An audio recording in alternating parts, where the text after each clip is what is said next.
Hello guys, welcome to the mathematical lesson for utility and geometry grade 12. I hope you guys are doing okay. So we will be continuing with a grade 12 utility and geometry. For now, we will be doing multiple ratios on the line. So this topic is very, very important to you guys to use in utility and geometry proportionality theorem. So here they are saying to us, before attempting more advanced problems in proportionality theorem, you will have to know how to deal with some multiple ratios on a certain line. The following examples are so effective to use as a tool to use in some of the proportionality theorem where you are given a ratio to tackle a certain problem. So let's have a look maybe on example 8 that we are having on the screen right now. They are saying in the sketch below, or the following sketch, there is a ratio AB is to BC, and then we can see that there is a ratio. The part AB is to BC, which is this blue part here. Okay, then we also have another ratio. BC is to CD. So the blue part there is given as, which is AB to BC, is given as 2 or 3 is to 2. 3 is to 2. Then remember, guys, I said you always have to introduce some variables to your ratio. So if the blue part, you decided to give it a variable A, then also the 2 as part of the ratio 3, you will give it the same variable A. Fine. Now, since for these ratios you introduce the variable A, you can't introduce a variable A also for this ratio. You have to introduce another variable, maybe Y, maybe X, maybe C, any other different variable, but not A. So, okay, let's say the red ratio there will get B as variable. So we will have 6B this side and 5B. Perfect. Now, okay, let's see what we are required to find. We are required to find AB is to CD. AB is to CD. This is my AB right here.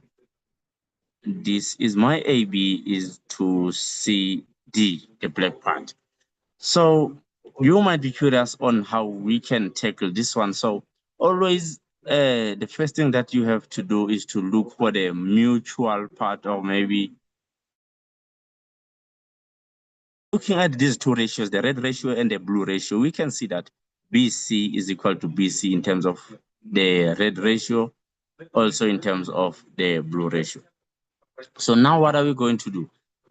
Since we see that BC in terms of red ratio is equal to BC in terms of blue ratio, we are going to write it here. BC is equal to BC. Perfect. Now, what is BC in terms of the red ratios? It is given as 6B. Fine. And then what is BC in terms of the blue ratio? It is 2A. And then now here you can make any of the variables subject of the formula, okay? Now I just decide to make a subject formula. I divide by 2 on both sides. Therefore, now my A will be given as 3B. Okay, you are still more than welcome to make B subject formula. Any of the two will give you the same value at the end. Now, we go back to what we are required to find. We are required to find the ratio AB is to C,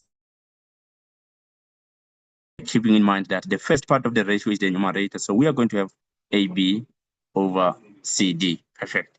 Now, what is AB? What is AB from the ratio that we inserted there on our line there?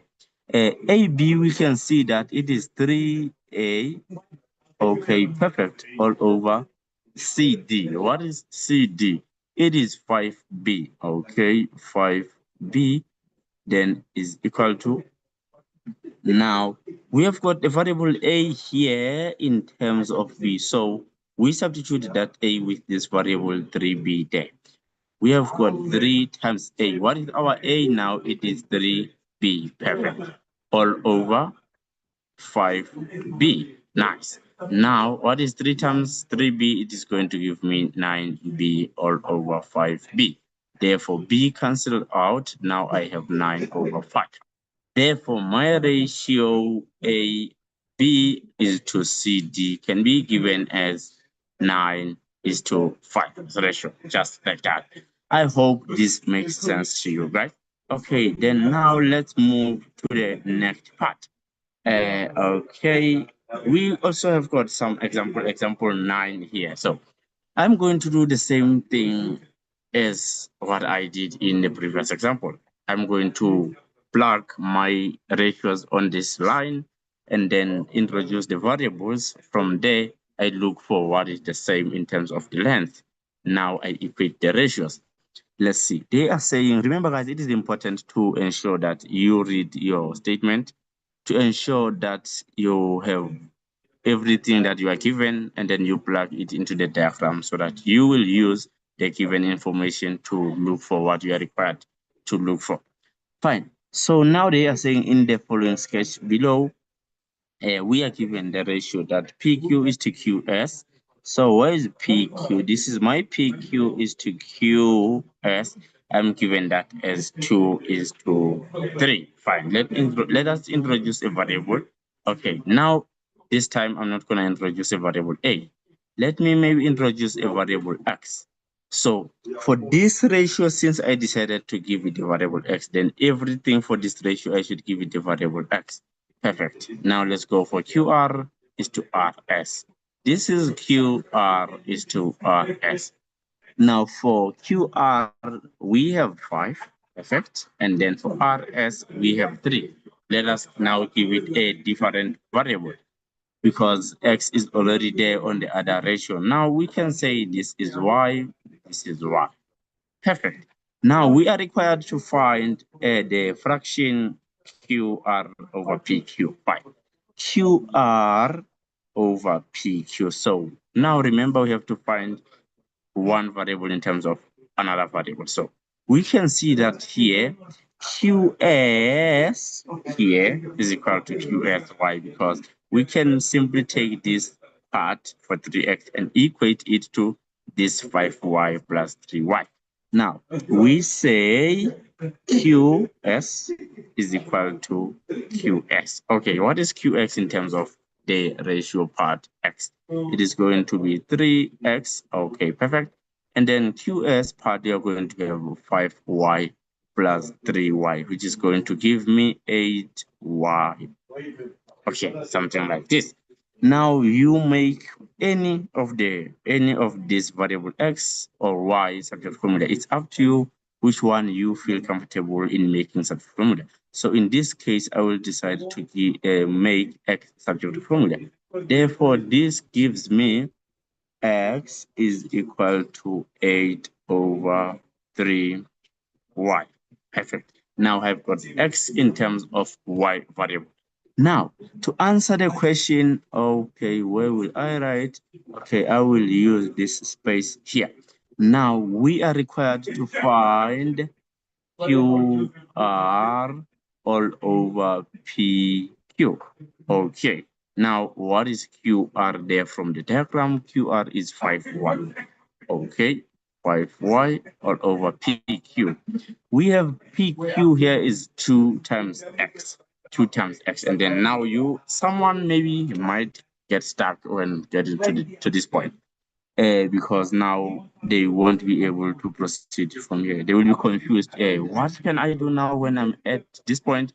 Because I've got a variable x and y. Remember that here you found x in terms of a variable y. So you will have to substitute this value into x there. So you are going to have 5y all over 2 times your x. What is x now? It is 8y all over 3. Perfect. Now let's continue. We are going to have y all over 16 all over 3y.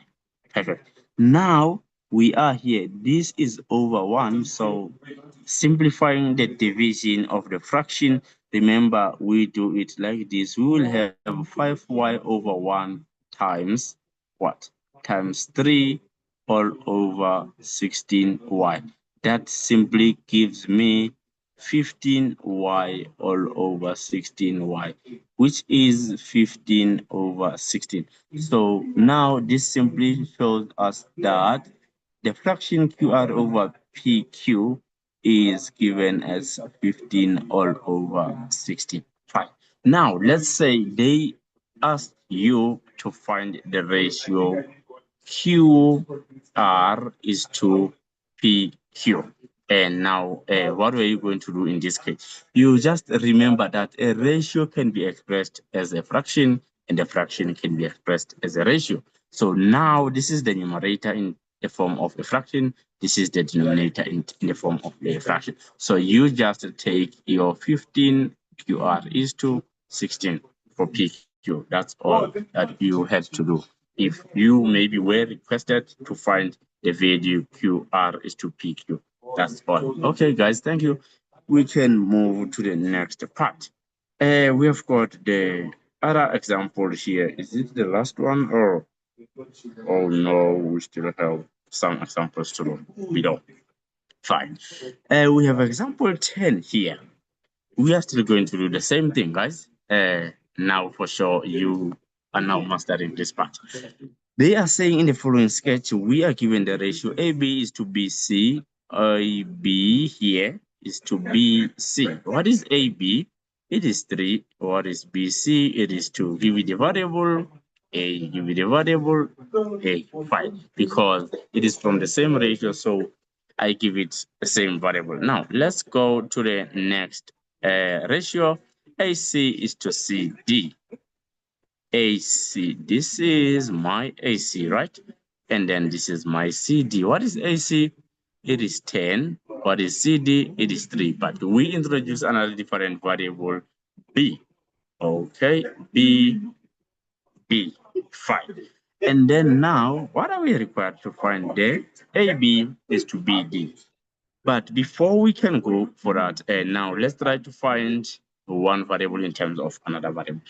We simply can see that AC is equal to AC in this case in terms of the variable A and the variable B there. So I'm going to have something like AC is equal to AC there. What is AC in terms of the variable B? It is going to be 10B is equal to what is AC in terms of the variable A? It is going to be 5A. Perfect. Now, you can decide at this point which one you want to make a subject of the formula. So at this point, I'm deciding to make a subject of the formula. Therefore, my A will be equal to 10 divided by 5 is 2B. That is my A. So now we go back to the question. Okay, let's first write this in terms of, in the form of a fraction, so that we're going to have our cancellation there. AB over BD. What is my AB? AB, it is 3A. Okay, perfect, all over BD. What is BD? Okay, this can be a little bit tricky. We have got this part, BC plus CD. That will definitely give me a BD. So I'm having 2A plus 3B. Oh, okay, let me just write that clearly so that you guys can see that I'm having 2A, 2A plus 3B. Fine. Now we have to simplify this. We have to substitute some variable there so that our expression now have one variable A or one variable B. So now let's see. Okay, here we obtained A in terms of B. So we have to substitute A with a variable B in this case. So now this is going to be 3 times 2B, okay, fine, all over 2 times 2B plus 3B, fine.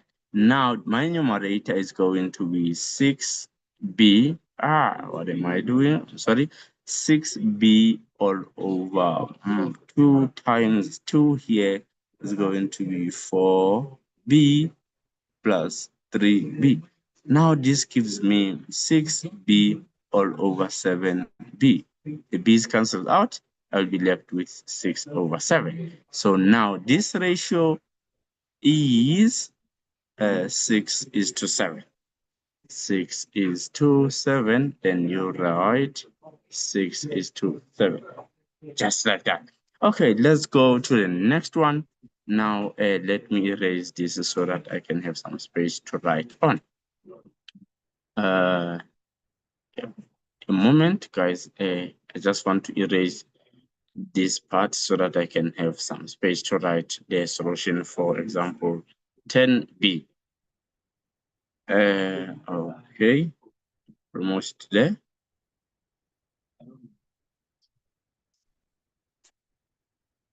Okay, perfect. There we go. So for this one, they are saying the following sketch. We are given that the ratio KL, here is my KL, is to LN. It's given as something like 3:13. Then you introduce the variable, say X and then X. We go to the other ratio KM. This is my Km, this is my Mn. What is Km? It is 5y. What is Mn? It is 3y. Perfect. Now, in this case, okay, we look for KL. Okay, KL is only this part. We've got no other KL in terms of y. We come for LM. Oh, we are not winning. We come for MN is only Y, but we don't have another MN in terms of X. But we have KN in terms of Y. It's everything there. We also have KN in terms of X. It's everything this side. So we can say KN is equal to KN. What is KN in terms of Y? It is going to be 5 plus 3. That gives me 8y is equal to kn. Kn in terms of x is going to be 16x. Now you make any of the variables subject formula. Then here I decided to make y subject of the formula. Therefore, my y will definitely be 2x. Fine. So now we obtained a variable y in terms of the variable x.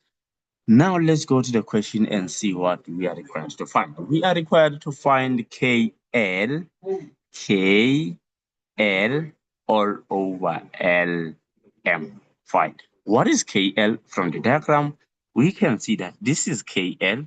It is 3x. Okay. 3x all over. What is LM?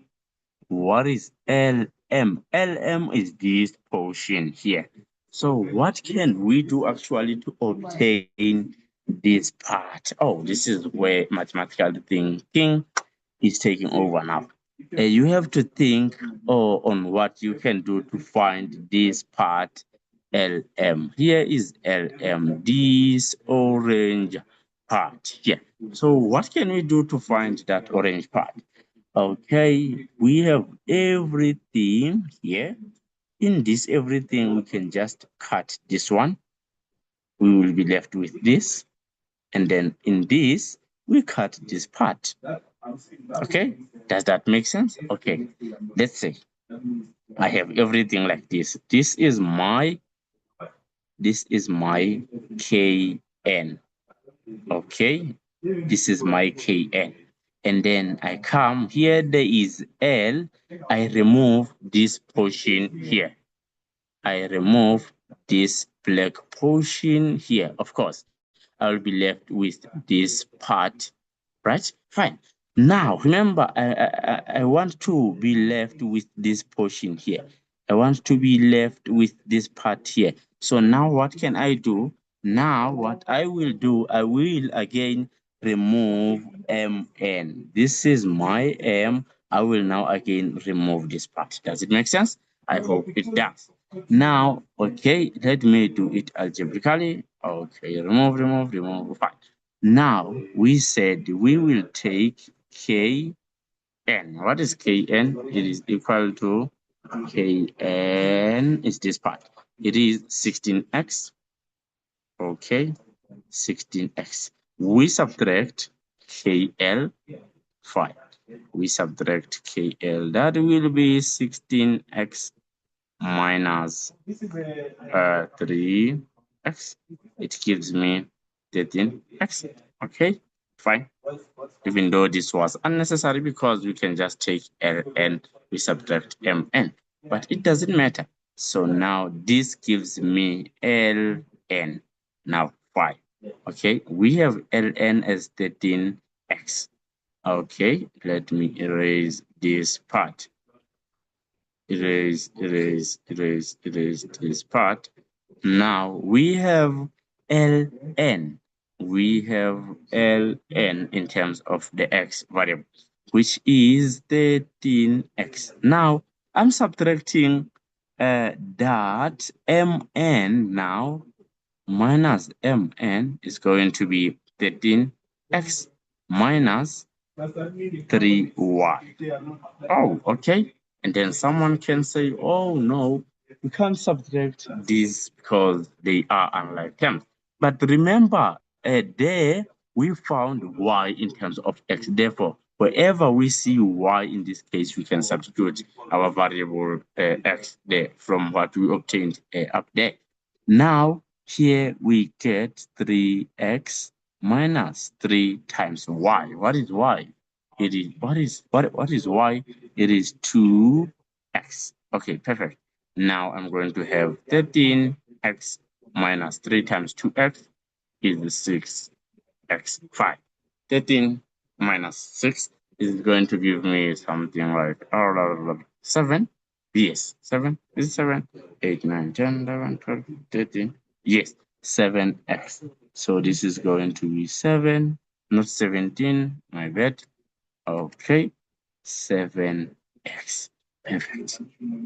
Okay, now what am I going to do at this point? This is, okay, after I subtracted mn from this 13x now, that will give me lm,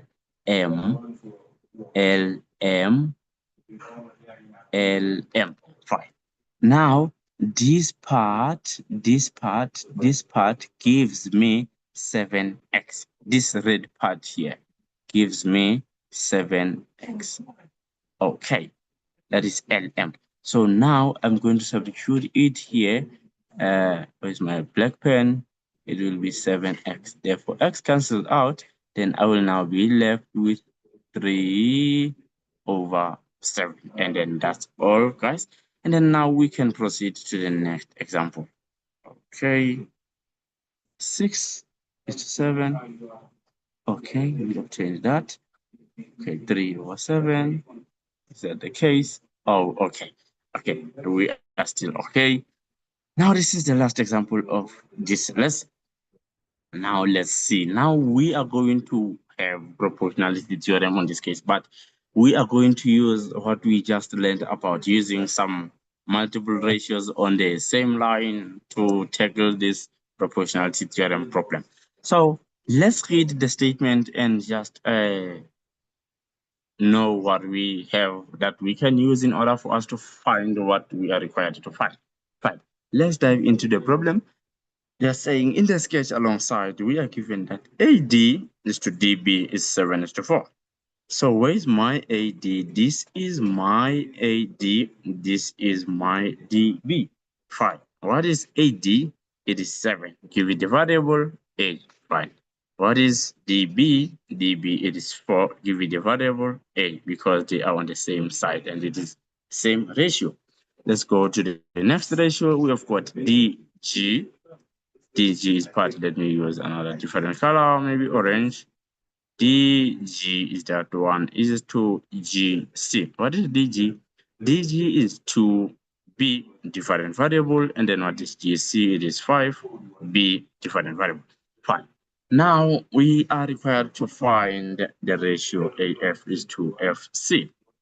Let's see what we can do in order for us to find this AF is to FC. Perfect and interesting, because now we know how to play around these ratios. So, okay.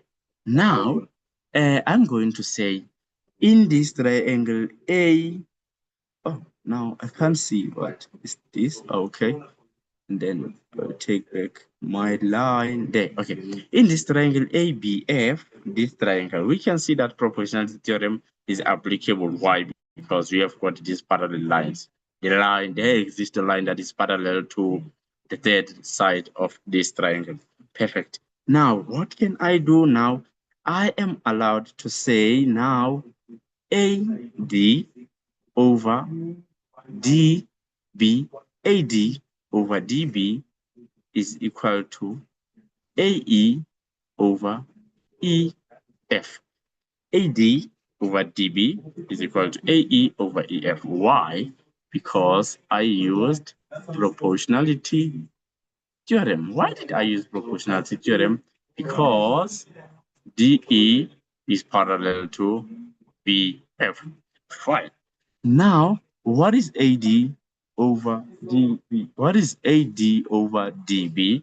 It is 7 over 4. Therefore, that is equal to AE over EF. Fine. Now, we can have another ratio there. 7 is to 4. We can say it's A is already there on that other side. We can say it's B is already existing on that ratio there. Now say this is C. Fine. Now, let's come to this triangle EDC. Proportionality theorem is also applicable. Why? Because of these parallel lines. Now, I can also say, now, EF there, this is EF over FC is equal to DG over GC. DG over GC. Why? Because of proportionality theorem. Then why did I use proportionality theorem? The reason is going to be DE is parallel to GF. Then you're supposed to write that reason on your answer sheet. I'm not going to write that, but you have to write it on your answer sheet. Okay. Now, what is DG and GC? Oh, now I have EF over FC as 2 over 5. Now, let me erase this because of the space. Now we have 2 over 5 on this side. I will use a color black to insert the ratio. Now we have EF, we have 2, and then we have what? 5. Now let's plug a variable. We can plug A is there. We can plug C is there. We can plug B is there. Let's say D. 5. Now, remember, we are required to find AF over FC. Okay, what is AF? AF is this part. Okay, what is AF? AF is AE plus EF. So what is AE? It is 7C. Oh, why am I so not neat? Let me try to be neat. Everything is equal to AF is AE plus EF, which is going to be 7C plus 4C. Yes, plus 4C all over FC gives me 5D. 5D. And then when we look at this fraction, now we can see that it is in the form of 2 variables, C and D. So we have to find one variable in terms of another. How are we going to find one variable in terms of one another? We can come here into EF because we can see that EF is equal to EF. Okay, what is EF in terms of variable C? It is 4C is equal to, what is EF in terms of the variable D? It is 2D. Then you make one of the this variable subject formula. It's up to you which one you will feel comfortable in making subject formula. Then I will make D subject of the formula. Therefore, now my D will be equal to C. Fine. Now I come to this one is equal to 11C all over 5D. So it's going to be 5. What is D? It is 2 times C. Fine. Now I'm going to have 11C all over 10C. 10C cancels out. Then I will finally have 11 out of 10. Then you can write this fraction in the form of the ratio, which is 11 is to 10. Then you are done with this one. I hope it makes sense to everyone. Hey, thank you guys for the lesson. I will see you again in the next lesson.